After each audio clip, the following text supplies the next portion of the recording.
Hello, everybody. Welcome back to another edition of the Hockey Mountain High podcast. I'm Griffin Youngs, joined by Christian Bolle, as always, with our second ever video show. Look at the background. Look at this. We're progressing every single day. Only Christian knows that I put that up about 5 minutes ago. Yeah, maybe 5 minutes ago, and you're shielding the crown jewel of that background in your Andre Burakovsky jersey. Well, it was meant for the dramatic reveal. I gotcha. Which is backwards for everyone watching. Yeah. I was thinking for a second, and you're going to hate me for this. I thought you got a Victor Olofsson jersey. Well, that's what you went to first with number 95 after all these years. I know. I was like, wow, when did you get that? And I realized it was a Berkey jersey. I did rotate my jerseys out. I do have the most beautiful Avs jersey of all time. I know a lot of people are going to hate on that one. It's a shame I can't wear it anymore because can you guess which player I got it in? I'm going to guess that it was Tyson Jost. Tyson Jost, yep, that's one of them. No, it's a number 96 one. So yeah. I can't wear my favorite jersey anymore. And then we're just rotating in. We got the McKinnon All-Star jersey from 2019, I think.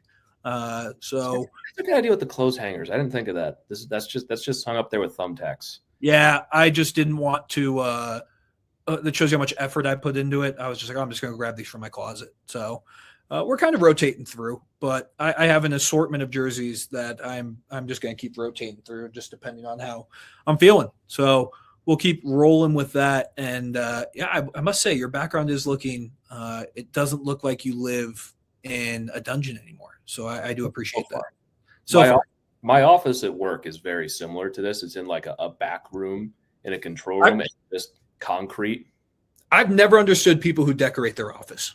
I haven't. But also, it's just like I am in a full concrete catacomb, so I appreciate the consistency. Yeah, like here's the thing about decorating your office. I got so much flack when I worked at my last office job being like, why don't you have any like decorations up? I'm like, I don't want, like, this is work. Like, I'm not here to be like comfortable. I want to work, and then it makes me want to leave. And that sounds borderline depressing, but that's I mean, is this not really your office right now, though? You're working.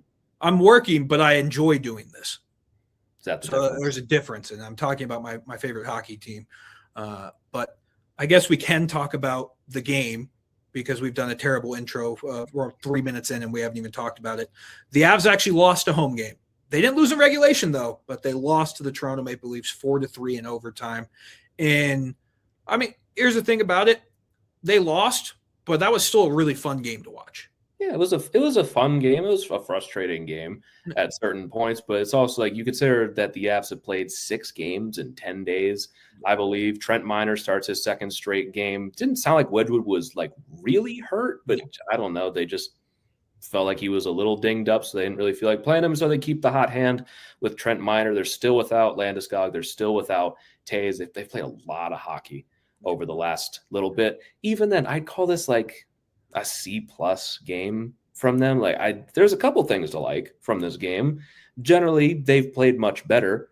You look at the Leafs, like this is like their most important game. The Leafs played like it was I was gonna say game 7, but they'd lose game 7. It was like a game 5 when they're down 3-1. Yeah, so game 6 for Toronto, basically. Yeah. But I mean that's how it is for every team that the Avs play this season. It's their most important game of the year, and every time the Avs lose, it's front page news. Once again, it's like, oh, the Leafs broke the home streak for the Avs. And for the Avs, like, yeah, well, this is a January game for us. It's game 45, and we're banged up, and it's not the end of the world for us. Really. You brought it up, too. They played a C+ game, and they still had a chance to win. Right. They played a C+ game and a Leafs game that I thought was pretty good from them. And it was still an inch away from an Avs overtime win, and then a turnover from McKinnon like a minute after that led to an overtime win the other way with the third string in net. Like, again, a couple things to be frustrated about from this game. The Avs have lost a lot more games than we're used to over this last little stretch, but now they have, I think, a nice little break coming up. They have 3 days between this game and the Predators. They have off today, or they have an optional practice today, Tuesday, and then they have off tomorrow, and then they have off on Thursday before the Nashville game, and then they have the weekend as well with no games, which I'm sure is going to be a very nice mental reset for this team. Yeah, it'll be a nice little mental reset. And like you said, they've played a lot of hockey.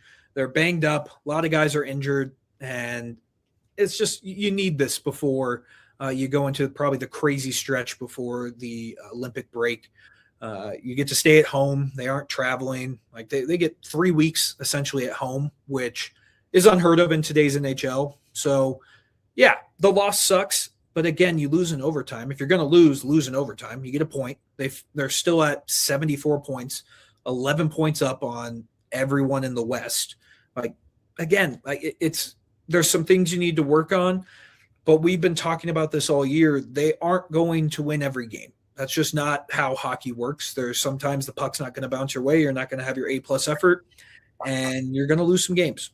And if you're going to lose, I appreciate it being an exciting game. Yeah, I mean, and you get, like you said, you get the point out of this game, and it's like we said, after Landeskog and Taves go out of the lineup, well, you're probably going to drop a couple here coming up because those guys are incredibly important pillars on this team, and it's the run they were on for the first half of the season. Like, you can't keep that up. It's not possible to do. And plus you add on the 6 game in 10 days, just got back from the road trip. And then ever since then, it's been every other day there's a game. It adds up over a while. And I thought you saw that a little bit over the course of this game. And against Columbus, it's a lot of your depth guys that get you the goals that win. And in a shutout with Trent Miner in this game, it's first goal is Makar from Natchez McKinnon, Nelson on the power play from McKinnon Makar, and then Natchez from McKinnon. There's a big pattern with all the guys who are getting involved in the scoring here. Yeah. And here's the thing, too. The Avs lost last night. I thought that was Marty Natchez's best game he's played in a couple weeks. He was awesome last night. He was amazing. He was absolutely brilliant in this game. I mean, the ankle breaker he has on Jake McCabe in the first period on the Cale Makar goal is absolutely disgusting. Yeah, absolutely disgusting. Like, he has that ability in him where he can just take over a game. And when him and McKinnon are on the same page, which they're getting better about being on the same page, I would argue it's pretty close to being perfect. But last night they were in lockstep. Like, there was seemed to be nothing those two could do wrong on the ice. They were so good. And it does, like, when you look at Marty Natchez going forward in the playoffs, are you concerned that what we saw last year in the playoffs is going to be what to expect from him, or is he going to be able to take over games like he did last night in the playoffs? I think we're seeing a different Marty Natchez than we saw last year. We're seeing a guy that's more adjusted to the system. Plus, there was a moment in the third period that I was kind of a 50-50 on, where he got into it with was it Scott Lawton? Yeah, a little bit. Like, he had the phantom holding call. I still have not seen the holding on that play, but also, like, he was in his face a bit and getting into it. You didn't see a ton of that from I thought that was an embellishment call that they called him on. No, they called him for holding. What? I thought that was embellishment. Okay. That makes more sense if that's what they would have called, but it goes down the books as a holding. I never saw a replay for it. I still don't know where that call was on that play, but, like, I think you have seen a more engaged Marty Natchez this year. Not to say he wasn't engaged before, but, like, a Marty Natchez that's more bought in to this system, more understanding of his role, and a little more, like, selling out with the body a little bit, like a little more willing to get engaged in some of the dirty stuff than he was last season. I don't think he's going to turn in a Nathan McKinnon 2 points per game playoff, but I think he's going to be significantly better than he was in the first round against Dallas last year, because that was a very valid concern. Was you acquired him. His playoffs in Carolina haven't been great. And then his playoff against Dallas really wasn't great. And it was a valid concern to be like, his play style just doesn't really mesh in the playoffs all that well to a lot of his perimeter play. But I've seen a lot more willingness to create space. I've seen a little bit of him in front of the net a little bit, where even the tying goal this game, he's outworking Austin Matthews in front of the net. That's not too hard these days, but he still did it. And he embarrassed Jake McCabe multiple times in this game. Like, I don't think he's going to have like those like that Rantanen performance against Seattle a couple years ago. That's not what I'm expecting out of him. Just better than it was last year, just more competitive. Yeah. And the thing I worry about with Marty Natchez is, like you said, he's very much a perimeter type of player. He's not going to mix it up down low. And I do think him and Mikko are very similar in their play style. It's just Mikko is 6'4", 230 pounds of pure muscle. He's just a little, like, more crazy. Yeah. Just like the way he's wired. Yeah. And it's just like there's that concern. And I do worry about it, but I'm also going to be optimistic about it because this is really the first time in his career that he's on a team that believes in him and gave him the big payday. He's going to be an Av for the next 8 years, 9 years, with this year included.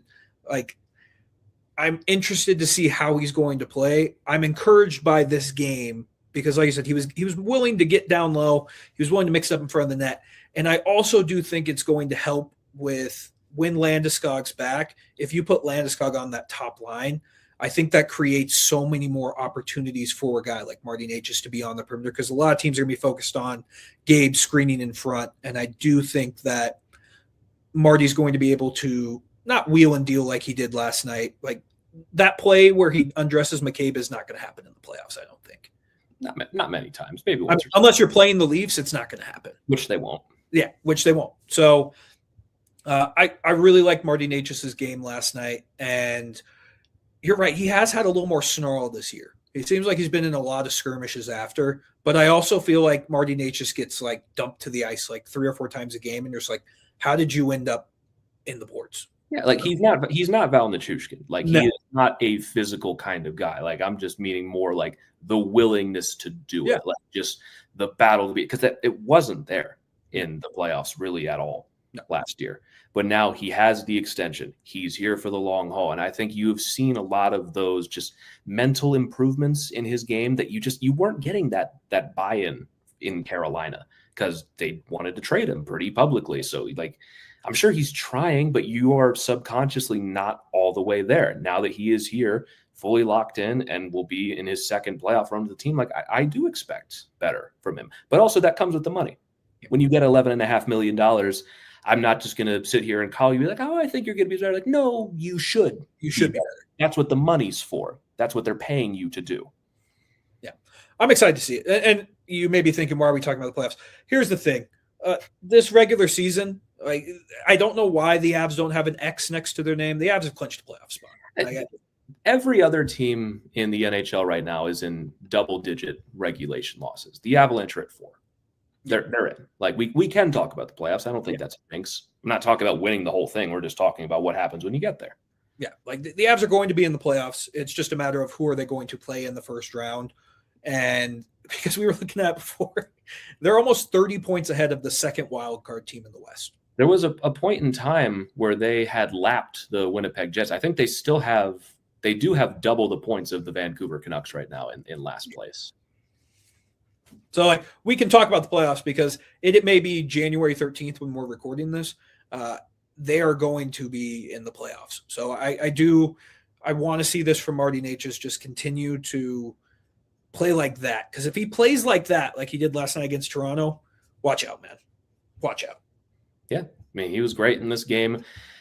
You look at the 3-on-3 though in this game, which is ultimately what loses them the game. This is also the first overtime the Avs have played at home since October. Yeah. They've lost all 3 games past regulation in Ball Arena this year. The only losses they've had at Ball Arena so far this year. This is the first time they actually lose in overtime in something that is actual hockey and not a shootout at this point.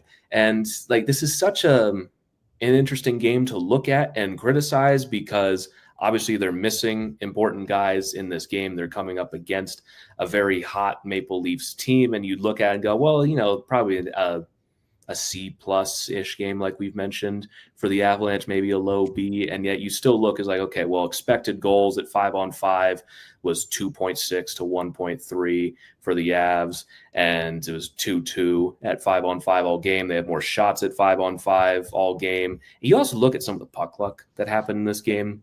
The Brent Burns kicks a puck into his own net for the Leafs' first goal. The other one's just a breakaway. The other one's a perfect Austin Matthews shot.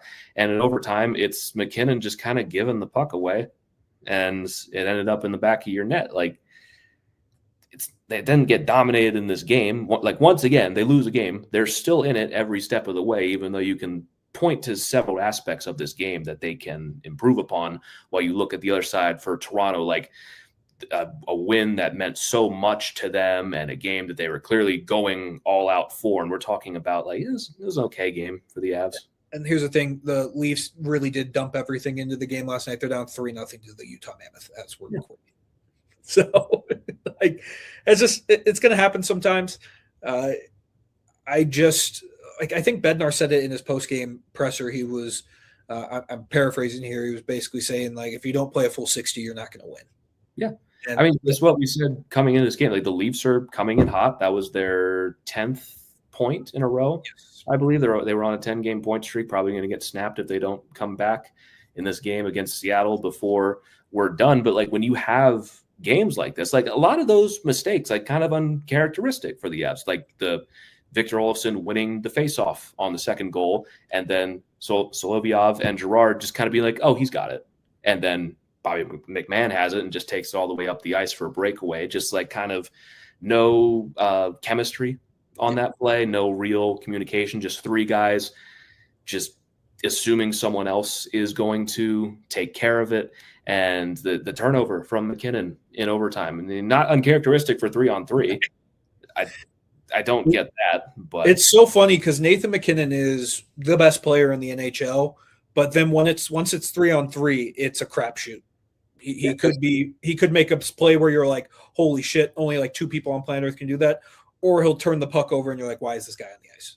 Right, because you look at this game, you can say, well, Nathan McKinnon lost them this game, but then you look back to regulation. Nathan McKinnon has 3 assists and is involved with all of the goals in this game and is an inch of puck luck away from ending it in overtime himself, which I don't know how that bounce happens. Joseph Woll gets a small piece of it. It goes off the post and straight down. And like, you never know how that puck is going to bounce. Sometimes it does actually just bounce into the net. It bounces away, and then it bounces away from Marty Necas for the putback opportunity.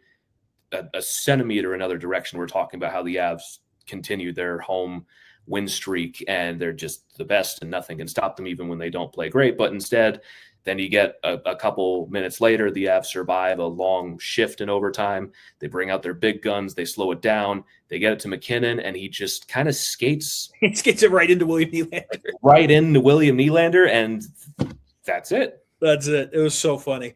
And I don't know about you, but when I was watching that, I saw Marty Necas do that drop pass to McKinnon. All that was going through my head was, why did you do that? What are you doing? What are you doing? And then McKinnon rips that. And in real time, I thought it was it. Like, I was like, oh, this game's over. Like, they're going to review it. It's going to be like, we're going to hear the horn like in 30 seconds. And then you watch the replay and it very clearly didn't go in. But I did have that like, oh my God, Marty, why are you passing that puck moment? Yeah. Like, I was just, because they do that a lot and it never works most of the time. This time it did. It just, you didn't get the bounce your way that time. And I mean, the overtime goal itself, I mean, McKinnon takes it out of his own zone, like slowly skates it out, and then he just kind of loses it. Yeah, he just loses it. Like, so when does that ever happen with him? Never 5-on-5 in regulation. Like, you don't ever see that happen from him, to just like lose it like I would trying to skate for the first time. It's just, he is the most baffling 3-on-3 player because he should be the most dominant, and sometimes he is. But this looked like it did back in October, November, where you would put the big three out on the ice and they would just have an egregious turnover and lose the game. It's funny, man. Like, it's just it's really funny because you're like, how? What's the problem? It's the same thing with that in the power play. It's like, what's different? Oh, what is the mental disconnect between figuring out what to do when there's more space? Yeah. And like, here's the thing about the power play last night. They get a goal, Brock Nelson, a beautifully set up play.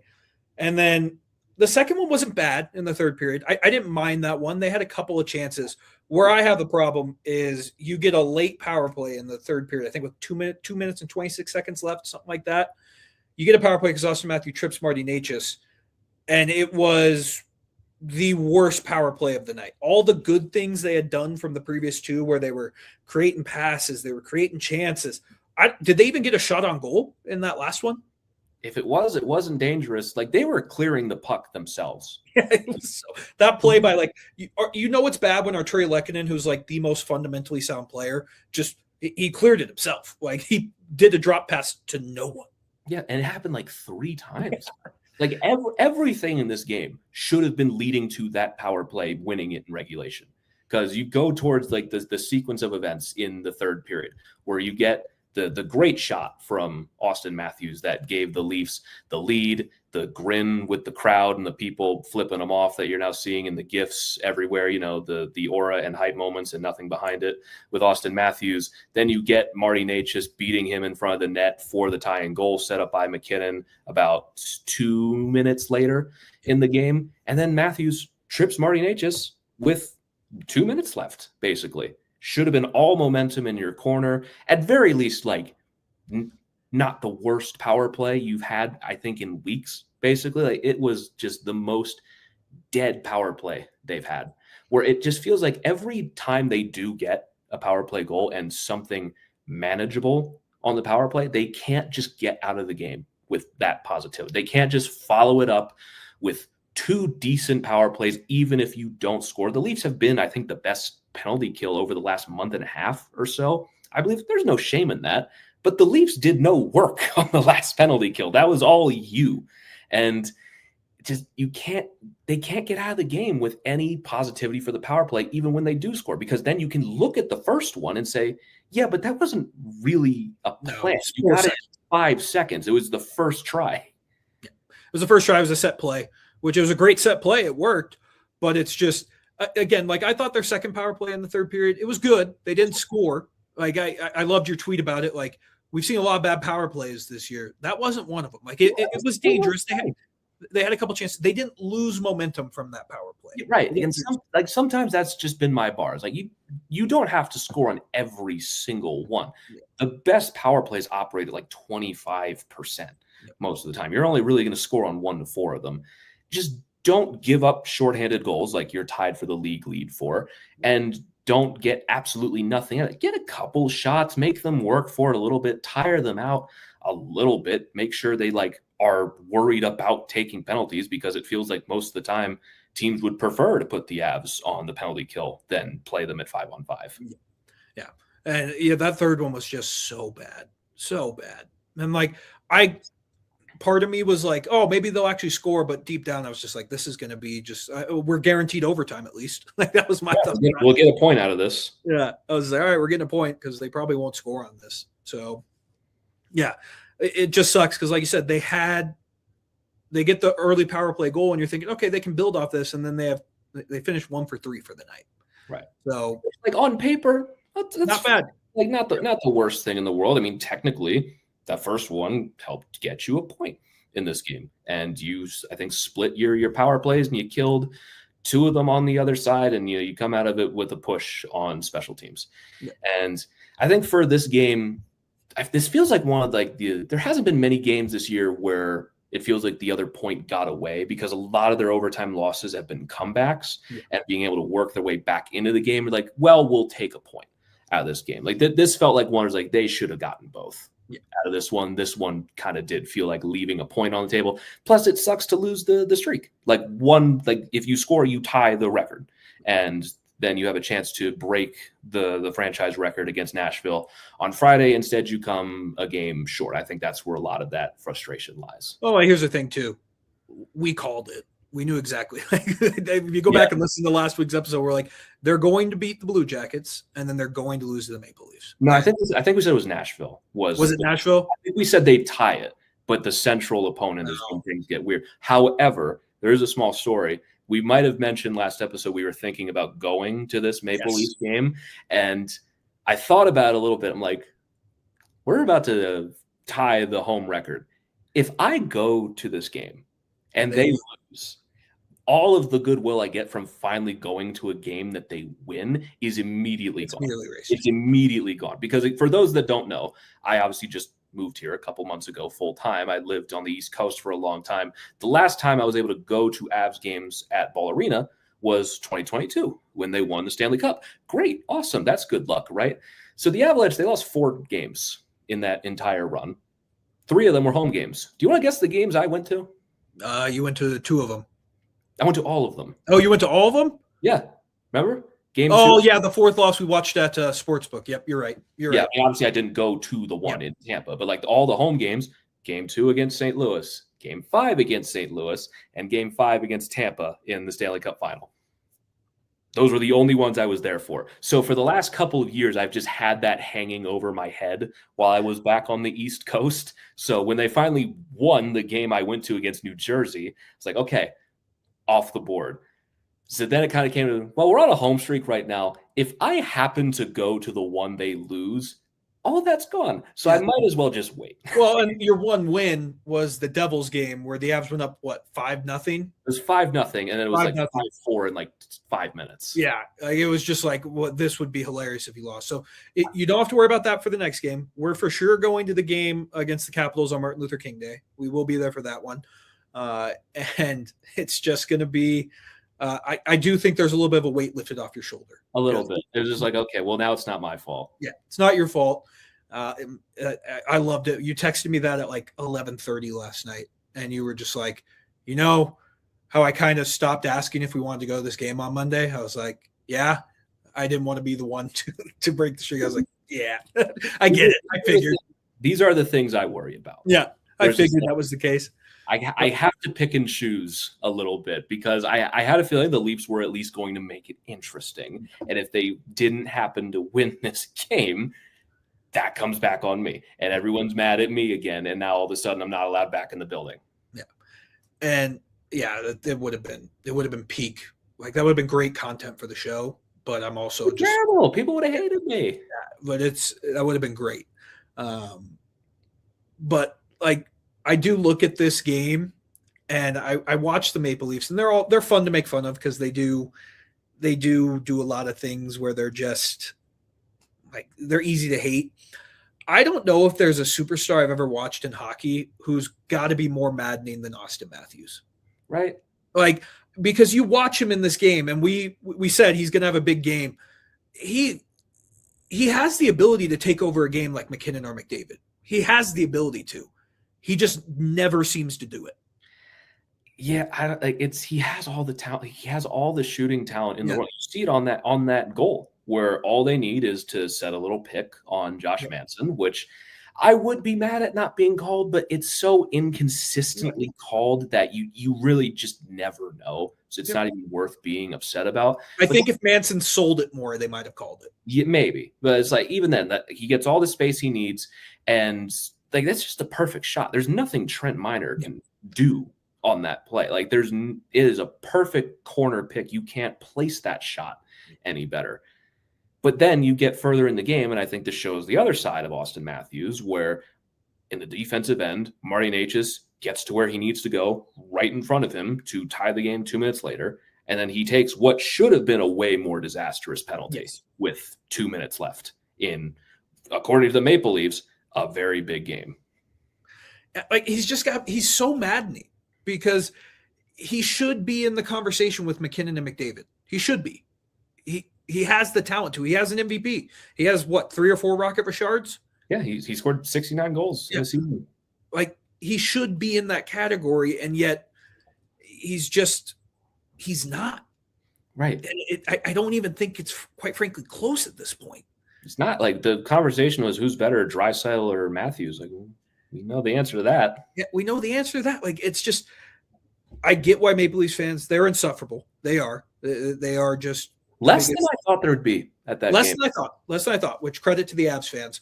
But I watched that and I'm like, I watched that game and I'm like, oh yeah, he is there. Like that is the type of player that can be the best player on a Stanley Cup winning team. But then it's just maddeningly inconsistent. Maddeningly inconsistent. I will say I think it's his body language throws me off too because he's just so calm all the time. I think we're just used to Nathan McKinnon and that level of intensity. And you just don't get that same level of intensity from Austin Matthews. But I will say, if he's getting hot going into the Olympics, I'm cool with it. I'm cool with that. Great. Awesome. Please help us out for once. I'd appreciate it. Help us out for once. And you do look at the center depth for Team USA. It's close. It's not Team Canada's, but it's close. I mean, they need Austin Matthews to be on that level. Like, if he is not on a McKinnon, McDavid, Draisaitl level, they're not going to win. No. And Jack Eichel's awesome. And I wanted it so bad for Matthews not to score just so I could come on here and be like, is Brock Nelson better than Austin Matthews? Yeah, that's the question. I wanted that for Trent Miner. I did. to not be scored on by Austin Matthews because he's had such a good run over the last little bit here. Let's talk a little bit about Trent Miner. Yeah, let's do it. In this game, because they give him the start with the hot hand, and they don't want to risk anything with Scott Wedgwood. Obviously, Mackenzie Blackwood's not going to play in this game, which I thought was an interesting decision with a hot Leafs team. But you can't say that he didn't give you a chance to win. Like, that's all you can ask for out of him.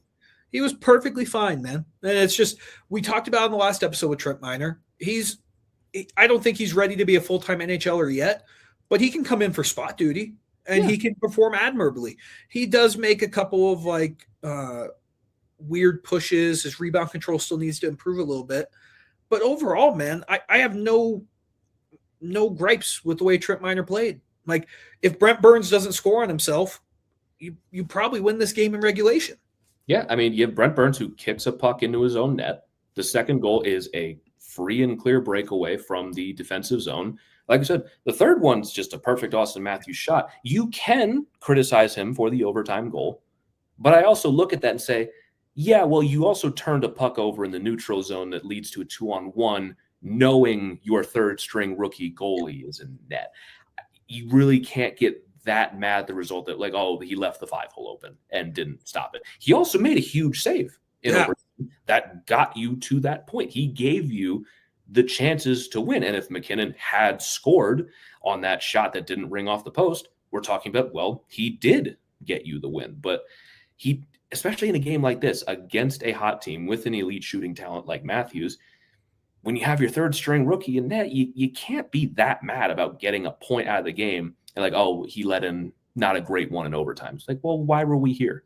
Yeah. He gets you 3 or 4 points. That's the way I look at it. Yeah. Like you have your starting goalie dinged up. Scott Wedgwood, like, not really hurt, but like, don't risk it. Like, they had enough faith in Trent Miner as a goalie to not risk Scott Wedgwood even a little bit. In any other circumstance, Scott Wedgwood plays that game.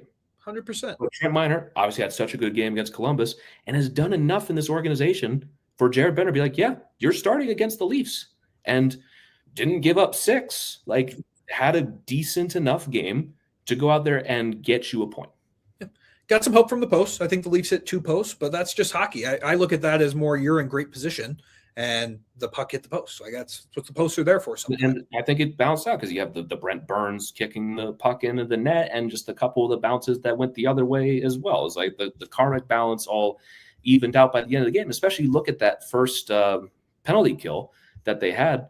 He was sensational on that. I didn't think the penalty kill was that good on that one. And I thought Trent Miner bailed them out several times. So this goes back to what we talked about last episode, where you are kind of comfortable with where they are right now, where if something does happen later in the season and you have to start Trent Miner, kind of like you did here, you don't feel like, well, this is just a throwaway game.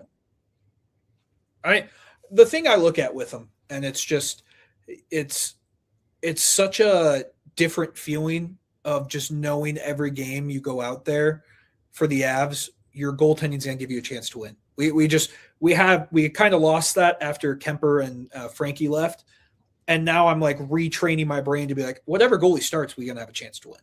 Yeah. Like, do I think Trent Miner would do great against the Dallas Stars or the Minnesota Wild?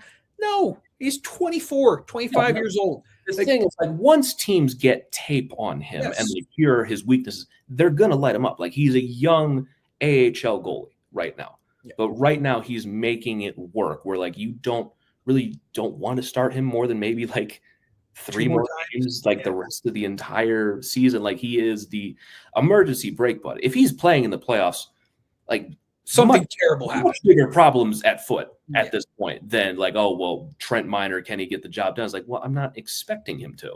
I mean, to be fair, we have seen Andrew Hammond play in the playoffs, and we have seen Michael Hutchinson play for the Avs in the playoffs. Yes. So it can happen.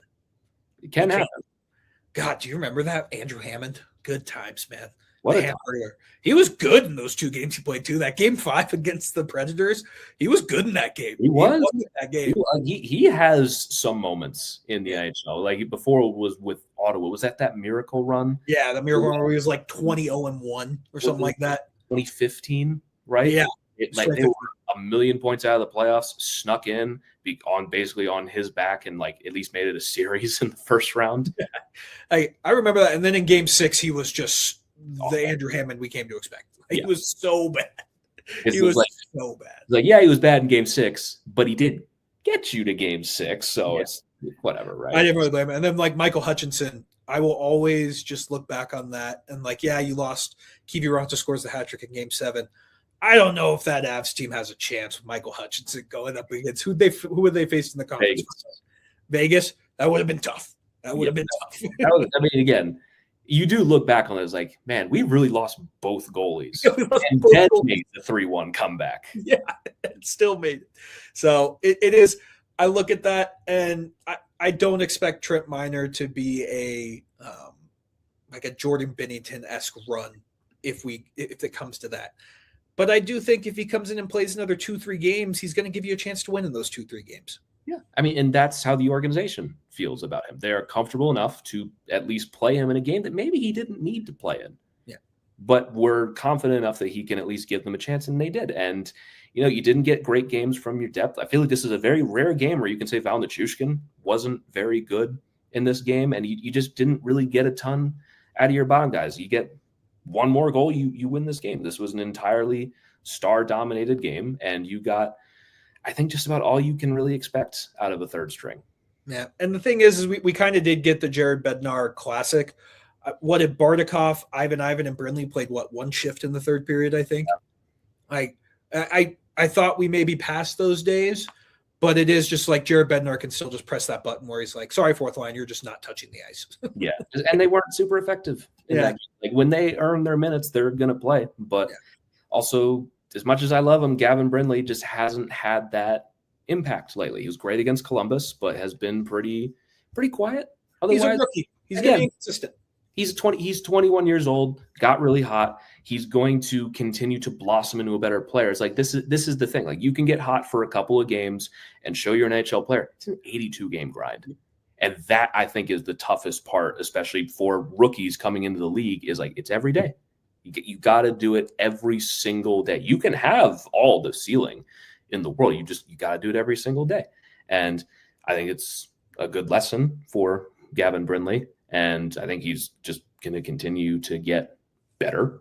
I was a little surprised that they didn't send him down to play a couple games with the Eagles while they have this break. I also think that just shows where he stands in the organization right now, because Bardakov and Ivan are coming up my way to Loveland, and they are going to play. But also the Avs have some time off, and the Eagles have some time at home here coming up. So you probably are going to see Bardakov in an Eagles jersey for the first time, and then bring him back for a little bit. They're going to give him probably a lot of minutes in that game and then come and bring him back. But I don't think they view Gavin Brindley as that kind of, he needs to just play a ton of minutes. Like, no, he's a roster player. We don't need to mess with that. I was a little surprised, but he's also been banged up. It's kind of been unfortunate for Brindley. Like the best stretches of his young career have been kind of like come to a crashing stop with a couple of these injuries. So it probably best just to give him some time off, but it was I did get a good chuckle out of the fact that I think Brindley, Ivan, and Bardakov played one shift in the third period. I was like, okay, there's the Jared Bednar that we were used to seeing. Yeah, because Brindley played just under 6, Ivan played just over 5, and Bardakov played 4.5. Yeah, that's the next closest is Parker Kelly at 14.5. Yeah, that's a classic Jared Bednar game, classic. So, yeah, again, this was a fun game. You're not going to win them all. If you're expecting us to come on here and be all doom and gloom, the only thing I'm doom and gloom about is the power play. That's it. And that's not a new thing. Yeah, that's not a new thing. I will be doom and gloom about the power play until it's better. And we've talked about it ad nauseum. It's the Achilles heel of this team. But I don't know. I am still just like, it's hard to complain when you have 74 points. Right. And they're banged up. They played a ton of hockey over the last little bit to still come out of the last 6 games, 3-2-1. At this point, it's like that's human. Normal. Yeah. Like that's what most teams are going through like every week. Yeah. And it's okay. It's fine. Like the Avs have built such a cushion here. And like, again, another Eastern Conference team. Not bothered by that. There's no impact on us whatsoever when it comes to that. No. I do also love, again, we talked about like people are like, oh, the Atlantic Division's doing great against the Avs. I'm like, what is this, college football? Like, are they doing great? Are they, guys? I think we're like, what, 7-3-1 against them? Yeah, because you split with Tampa. You beat Montreal the one time you played them. Split with Carolina. You actually got 3 or 4 points against Carolina. You split with the Islanders, right? Yeah. Yeah, split with the Islanders. Haven't played the Caps yet. Split with the Bruins. Split with the Sabres. 1-0 against Philly. Split with Florida. Split with New Jersey. 1-0 against Ottawa. Swept Columbus and swept the Rangers. Yep. Like, okay, for any other team, that's a fantastic out of conference record. But I guess they own us. We're like, okay, you're the only regulation losses like that. We will. That's fine with us. Yeah, you are not our problem. No, not our problem. We will probably face one of you if we get to the Stanley Cup final. Yeah, I agree with that. That could be fun. But again, I that's funny. I didn't see that going around online. I did not see that. So that's a good chuckle. Yeah. But yeah, it was a game. It happens. Brock Nelson is still just becoming my favorite Av. I love Brock Nelson. He's so good. He's so good. Yeah, I mean, just huffing and puffing his way to how many goals is he at now? 22? 22. If he scores 40, that's going to be insane. That'd be really fun. I mean, he's 8 away from 30 right now. We're barely past the halfway point of the season. If he, like, going into the season, if he finished with 22, I think I'd still would have been satisfied. Yeah, 22 goals from a second-line center. That's more than we've gotten since Kadri left. Yeah, like, that's great. He could have 40. And you look at the power play numbers, he's had most of the power play goals recently. Correct. Mm-hmm. Yes. Because like it's like 8 of 15, if I'm right. Yeah. He's a power play merchant, but I don't care. Well, thank you. Someone has to be. Someone has to be. And he's just I love Brock Nelson, man. And I do agree with you. The second line wasn't great last night. Nichushkin is going on a little bit of a cold spell. I think he's pointless since his hat trick on New Year's Eve. And he needs to get on the score sheet, but I'm not worried about Val. I only care about Val when it gets to the playoffs. Just be healthy for the playoffs, Val. That's all I need. And Ross Colton is effective. I think that's the best way to put it. He may not get all the point production, but he's effective. Yeah. It's like, you see one go in the net for him, though. There does come a certain point where he's like, this guy can't buy a bounce right now. And but I think this is a problem we've had with Ross Colton before, is you go back to last season, started super hot at 8 or 9 goals before he broke his ankle in December or something. And then you look back at early in the season, we were talking, Ross Colton's been one of the most underrated contributors on the team all year. And now he's kind of fallen into that same slump again. Yeah. But I think he's been more effective in his slumps. So, I mean, that has been. You watch him and you're like, he's doing all the right things. He can't buy a goal. And I think he's still getting assists. Like, didn't he have like 3 or 4 points a couple games ago? He had 3 against Ottawa. He had an assist against Columbus. But outside of that, I mean, since the start of December, he had back-to-back. He had 1 point against Vancouver the first game of December, then did not have a point until the end of the month against the Kings.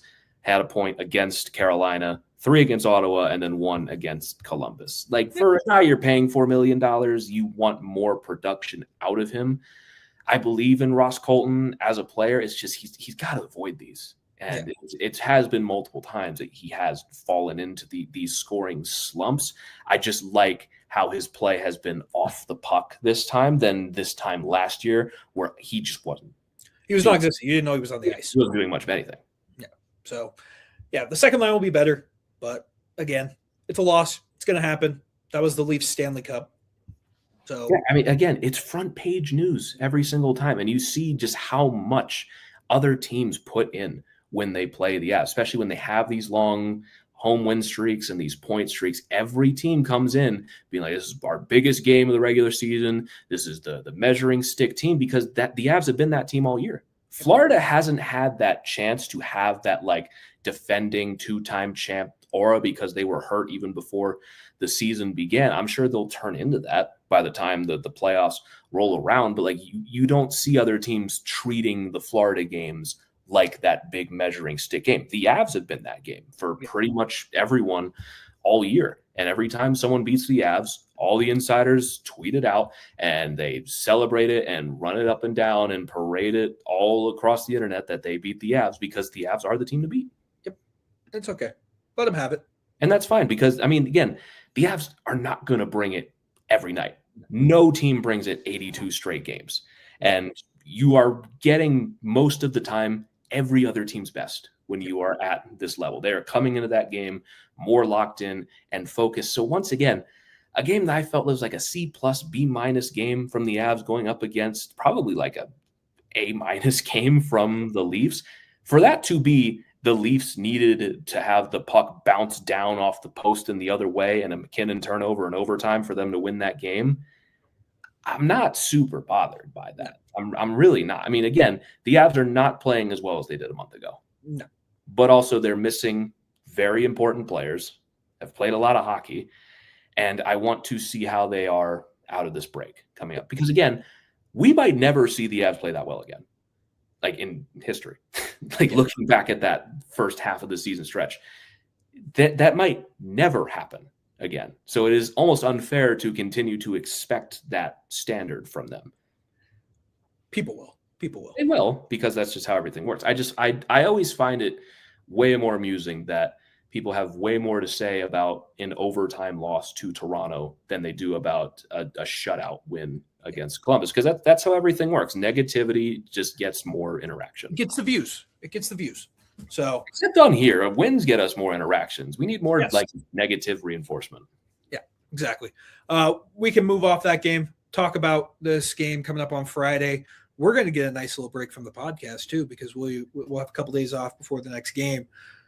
Friday against Nashville. Nashville is I don't know. Nashville is a confusing team. They're in the playoff hunt.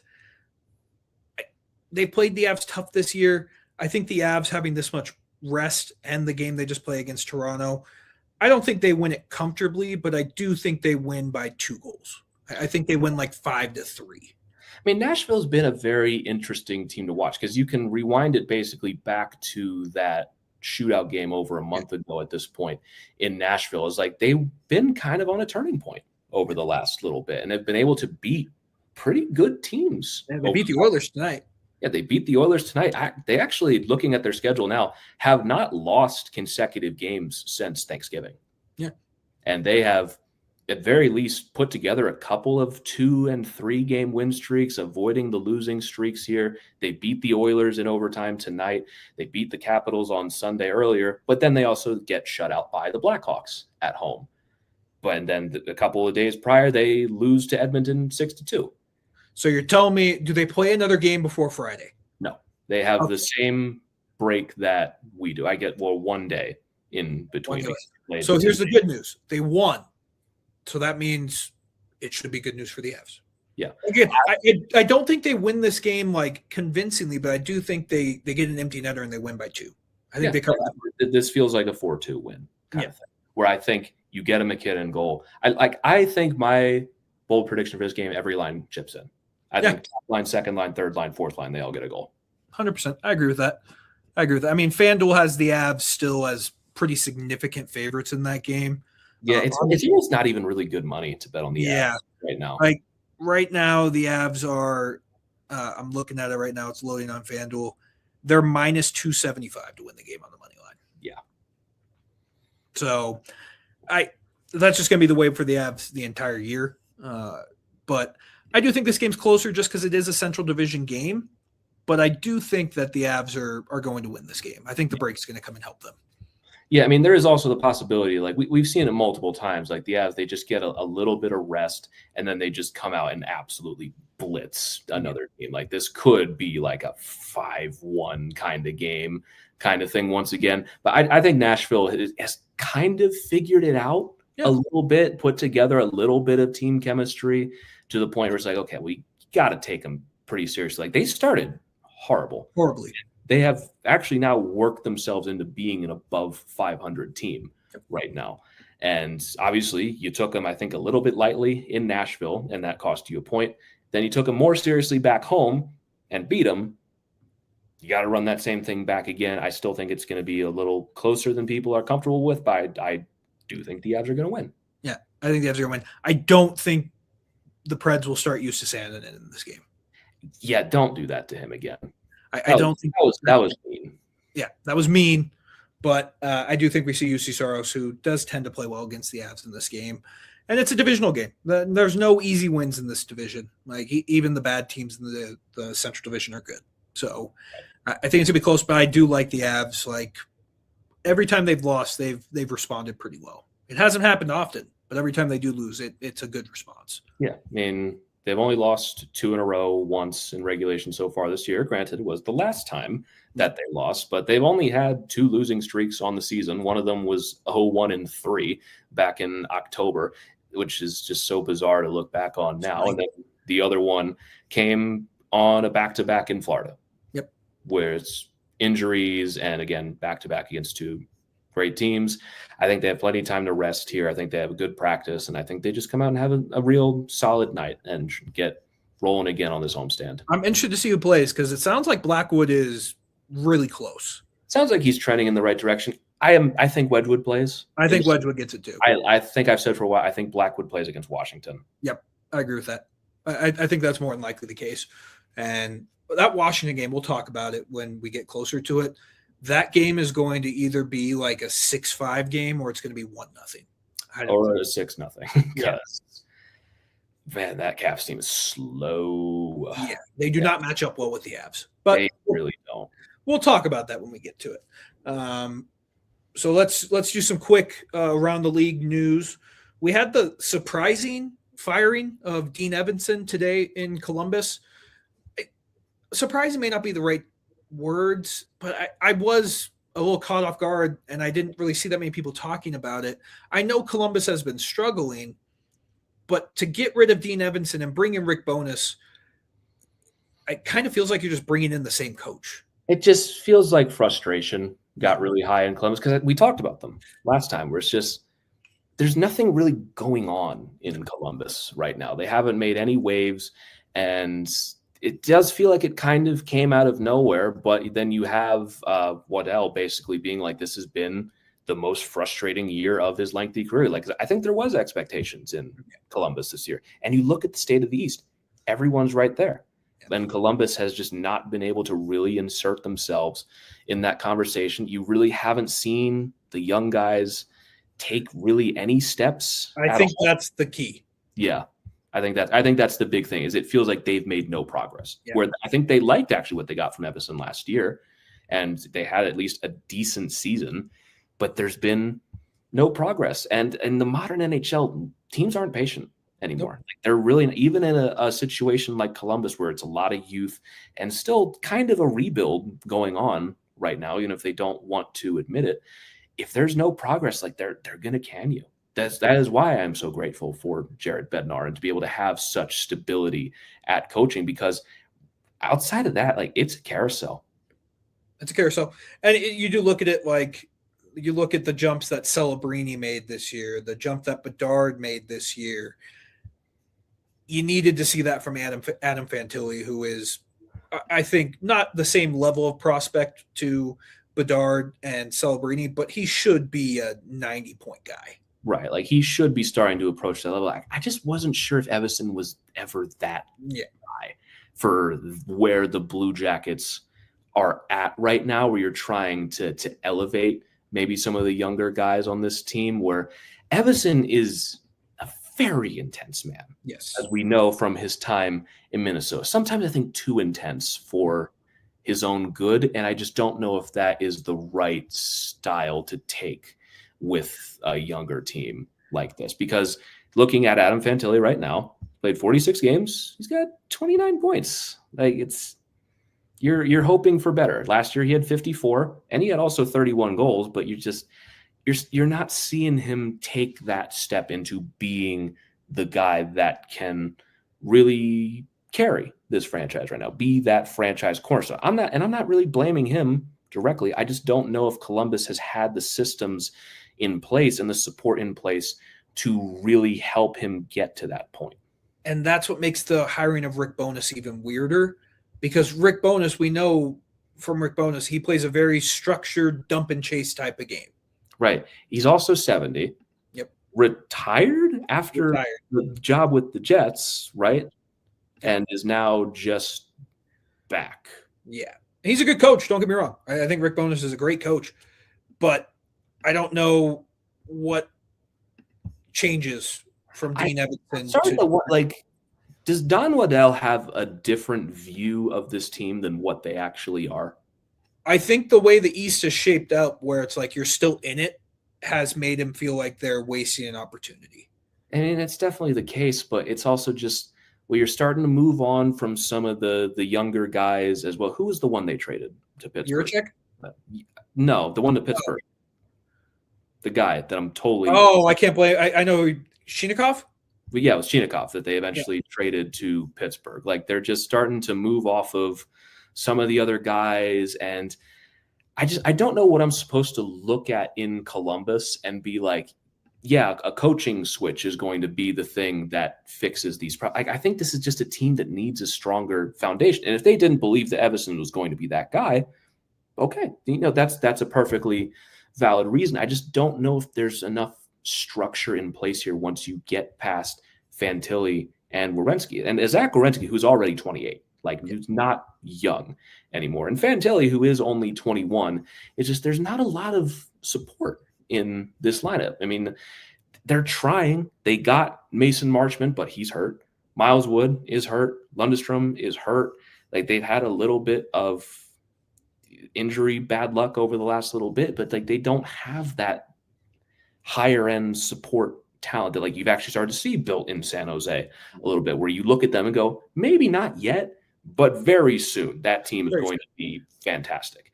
Yeah. And Columbus, they just don't have any of that right now. And there's just been, I think, too much turnover over the last little bit and a lot of trying to clean up the previous regime's mess. I still think they're a ways away. They still got a while to go. Yeah.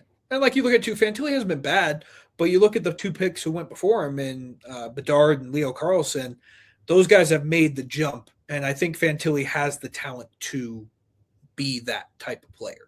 But I also think the Blackhawks have had a better understanding of what they are. And the Ducks have done a better job putting a supporting staff around Leo Carlson and the Ducks, even though they're struggling a lot more right now. But they have at least gone out and made a lot of those moves. Strange of a direction as it is sometimes, it is a direction. I don't know what direction the Blue Jackets are going sometimes. It kind of just feels like they're waiting it out and just being like, well, maybe we can catch lightning in a bottle. But wait, you didn't catch lightning in a bottle. Why not? You're fired. Yeah. I don't know. To your point, is Rick Bowness going to fix? Yeah, I don't think Rick Bowness is the guy to do that. That's just my personal thought. I, in a weird way, I don't think DeBoer would have coached there, but I think Peter DeBoer would have been a better coach for that. Yeah. So we'll see. But that's pretty much it for the NHL stuff. Not a lot has happened. I do get a good chuckle out of we'll do our episode recap of the Olympics. Many people freaking out about the Jumbotron. And I'm like, the Jumbotron is the least of my worries, man. I did see, but yeah. I was that's small, but that's the least of my worries. I just want the ice to be safe. I just don't want anyone to fall and break their neck. Yeah, that's all I care about. The Jumbotron, people are paying a lot of good money. I don't care. I just want the ice to be good. Yeah. let's just do it. And you even have McKinnon. He went on Spit and Chicklets, and he was like, "We don't care. It could be in a backyard. We're going." They don't care, and I appreciate that, but it also terrifies me. Yeah, because that's always going to be their response is, we don't care. We're going to go. They're not going to care about it. And that's why you need to take all the precautions to make sure it is as safe as possible, because quite frankly, they're not going to protect themselves in this situation. They're going to do it no matter what. Yeah. And that's coming up quick. I'm excited for it, man. It's going to be must-see TV, and I can't wait to watch it. But I think that's it for NHL stuff. I know we have a mailbag to end the show. Yep, we got one mailbag from Sky saying, earlier in the season, I thought we had our rebound issues fixed up, but after last night's game, I'm really starting to wonder again. Also, would you guys ever consider putting the video pod on Spotify and platforms other than YouTube? Well, I can answer the last part of the question. That is the first thing in show history that is actually outside of my control. Yeah. For the first time. I handle everything else. Our team at Mile High handles all the video publishing stuff and everything like that. But I will definitely pass that along to the higher ups because I actually don't know the answer to that. We might, because that's something that was actually brought up before, I think. Right. So who knows? Maybe sometime in the future. I forgot Spotify had a video player, which I still think is strange, but yeah. I mean, it's I look at Spotify. I'm gonna get some flack for this. I'm an Apple Music guy. That's just I've always been an Apple Music guy. It's just what I am. I haven't used Spotify since college, so I can't say I use all the podcasts I listen to are on YouTube or I listen through Apple Podcasts. But that is a good point. I do know you can do that, but we'll talk to our friends at Mile High Sports and see if we can make that happen. Rebounds is Sky talking about like rebound control from the goalies? I would assume so. Yeah, or like cleaning up rebounds in front of the other team's net. I think both. I think there was a little bit of like they definitely whiffed on some chances. Yes. I'm not going to sweat it too much. The rebound control that we've seen from Wedgwood and Blackwood has been strong. I do think it's Trent Miner. First couple starts in the NHL, his rebound control is not going to be great, but he's a 24-year-old rookie. So I'm not going to sweat it too much. Yeah, and on the other side of the net, I mean, it's also like the Marty Natchez one in overtime is just not bouncing his way kind of thing. I would like to see some more like rebound goals from this team, a little more the greasiness in front of the net, I think would be appreciated. But I think ultimately they're going to be all right. Yeah, I think they're going to be fine. And Landy's your best garbage man in front of the net. So. Right. And he's out for a little bit. Yeah, I think it didn't take very long for people to really forget that they're missing those two and how important they are. Yeah. Where I saw those two go down and they're going to miss time, my brain immediately went to, well, they're probably going to drop a couple coming up. And I think people have forgotten, like, Landy's very important to this team. Tays, like, it hasn't been his greatest season. He's still very important to this team. And also, like, the confidence of having Wedgwood or Blackwood in net is just a lot of people, I think, they're still kind of burned from the last couple of years and get very easily frustrated by a lot of losses where there's just, at this point in the regular season with where the Avs are at, it's like, it's really not even worth the energy all that much. It's not worth it. So, yeah, I'm not going to sweat too much. It's hard to complain when I said this earlier in the episode. It's hard to complain when you have 74 points. Right. And again, like you look at where this team is sitting at stats wise right now, where McKinnon, the next point McKinnon gets will clinch him at a point per game. Yep. If you could not score a single point the rest of the year and still be at a point per game. And if it's next game, it'll be game 46. Yeah. Like Marty Natchez is already sitting at 21 goals and 57 points. Cale Makar's starting his scoring ways back up again. He still has 14 goals and 53 points. Brock Nelson's at over 20 goals right now. You have 15 from Lecky. Like you're seeing a good amount of depth scoring here. You go down that list and you see a lot of respectable totals from a lot of your forwards and a lot of your defensemen as well from where you're standing at right now. You've got 3 guys with 8 goals, one of them being Parker Kelly, which is really funny. Like Landeskog is due, I think, for a lot more goals. You're getting 7 out of a guy like Jack Drury. You've got 5 out of a guy like Gavin Brindley. Like you're seeing a good amount of depth scoring on this team still, which is very nice. Yeah.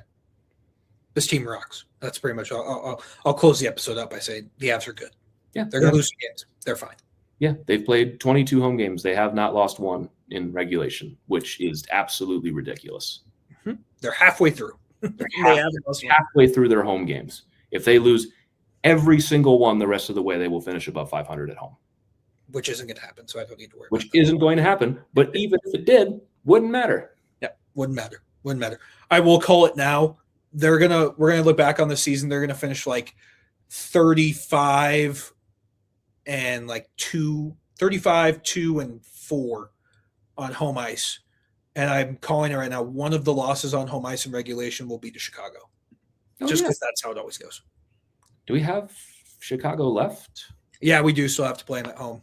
We haven't played them at home yet. Schedule. That's why that would make more sense. Yeah. But that will be one of the regulation losses. Oh, yeah. 100%. that will happen. So, yeah, I don't think I have anything else for this episode. No, I think we are pretty set to go here. Yeah, good to go. Second YouTube episode out of the way. Done. Shout out to everyone who listened on YouTube or watched on YouTube. We appreciate you. People comment on the YouTube, thank you. Go subscribe to Mile High Sports YouTube page. And to our audio listeners, you already know how much we love you, but I'll say it again. You guys are the lifeblood of the show. You make it so us two idiots can continue to talk about hockey, about the Avs, and we love you. So welcome to all of the new audience and all of the return audience. We love you all. Yeah, what a privilege it is for me right now to still feel like embarrassed about being on camera because so many people tune in and listen to the point where it's actually like almost overwhelming to think about, to even see like the views that the last one got. Like, that's a lot of people. A lot. Like, you put that in the theater, like that's a lot of people watching you. So I, like, as uncomfortable as I am still with the being on camera still and having to think about my every action, I still think of that as a privilege that I am blessed to have, to even have that kind of pressure on me right now. And I'm having a lot of fun with it. Like, this season has been way more fun than last year. Let's take that into account. Last year was not very fun. No. this like, from the on ice perspective and off ice perspective for both of us, not a great time. No. This has been 20 times better across the board. Like, this has just been an absolute blast. And I appreciate every single person who tunes in, even if it's for 20 seconds and you think we're annoying and you hate us and you never want to listen again. I still appreciate you giving us a thought. Yeah. Clicking on the link. So, yeah, we'll be back more than likely after the game against Nashville, whether that's Friday night or Saturday.